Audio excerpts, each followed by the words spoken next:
أعوذ بالله من الشيطان الرجيم بسم الله الرحمن الرحیم۔ سیدنا جابر بن عبداللہ رضی اللہ تعالی عنہ سے روایت ہے کہ نبی کریم صلی اللہ علیہ وآلہ وسلم نے فرمایا، میری اور دوسرے پیغمبروں کی مثال ایسی ہے جیسے کسی شخص نے ایک مکمل گھر بنایا اور بہت اچھا بنایا مگر ایک اینٹ کی جگہ خالی چھوڑ دی، تو لوگ اس گھر میں جانے لگے اور تعجب کرنے لگے کہ یہ اینٹ کی جگہ اگر خالی نہ ہوتی تو کیسا اچھا مکمل گھر ہوتا۔ سیدنا ابن عمر رضی اللہ تعالی عنہ سے روایت ہے کہ نبی کریم صلی اللہ علیہ وآلہ وسلم کے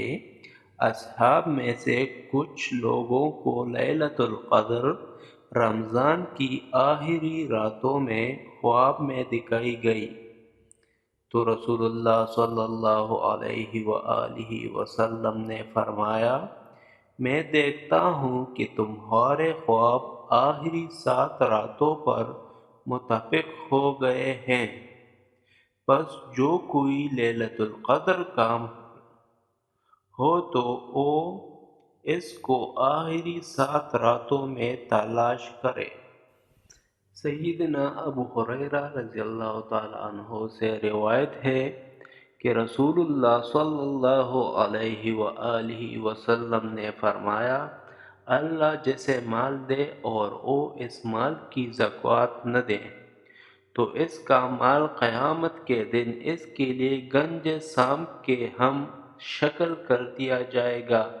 جس کی منہ کے دونوں کناروں پر زہریلا جاگ ہوگا۔ وہ سام قیامت کے دن اس کے گلے کا تو بنایا جائے گا، پھر اس کے 2 جبڑوں کو ڈسے گا اور کہے گا کہ میں تیرا مال ہوں، میں تیرا خزانہ ہوں۔ پھر آپ صلی اللہ علیہ وآلہ وسلم نے سورہ آل عمران کی یہ آیت نمبر 180 کی تلاوت فرمائی، جو لوگ ان چیزوں میں بخل کرتے ہیں جو اللہ نے ان کو اپنے فضل سے دی ہے، وہ یہ نہ سمجھے کہ یہ روش ان کے لیے بہتر ہے،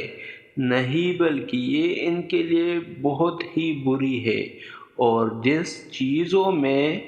انہوں نے بخل کیا اس کا انہیں قیامت کے دن طوق پہنایا جائے گا۔ سیدنا ابو ہریرہ رضی اللہ تعالیٰ عنہ سے روایت ہے کہ نبی کریم صلی اللہ علیہ وآلہ وسلم نے فرمایا، جو شخص جھوٹ بولنا اور دغا بازی کرنا نہ چھوڑے تو اللہ تعالیٰ کو اس بات کی کچھ پرواہ نہیں کہ وہ روزہ کا نام کر کے اپنا کھانا پینا چھوڑ دے۔